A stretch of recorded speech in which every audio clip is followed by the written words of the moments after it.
आपल्या परिसरातील राजकीय, क्राईम व सामाजिक अपडेट जाणून घेण्यासाठी पाहत रहा स्टार वन न्यूज वर्तमान।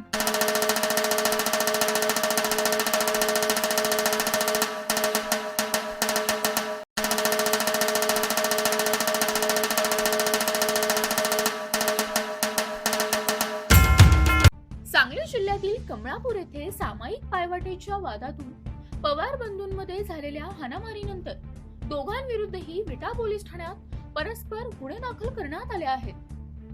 याबाबत मिळालेल्या माहितीनुसार संजय संपत पवार वय वर्षे 40 आणि राहुल आनंदा पवार वय वर्षे 43 दोघेही राहणार कमळापूर यांच्यात 21 जुलै 2026 रोजी सकाळी सुमारे 7 वाजण्याच्या सुमारास गट क्रमांक 326 मधील सामायिक जमिनीतून जाणाऱ्या पायवाटेवरून वाद झाला। या वादाचे रूपांतर शिवीगाळ आणि हाणामारीत झाले। या घटनेत राहुल पवार यांना दगड लागून दुखापत झाल्याचा आरोप आहे, तर संजय पवार यांना कोयत्याने मार लागून जखमी झाल्याची नोंद आहे।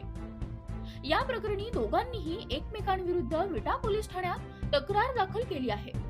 त्यानुसार गुन्हा रजिस्टर क्रमांक 338/2026 आणि 339/2026 अन्वये भारतीय न्याय संहिता BNS कलम 118/1, 352/2, 352 आणि 3/1 अंतर्गत परस्पर गुन्हे दाखल करण्यात आले असून विटा पोलीस पुढील तपास करीत आहेत। प्रतिनिधी प्रीती गायकवाड।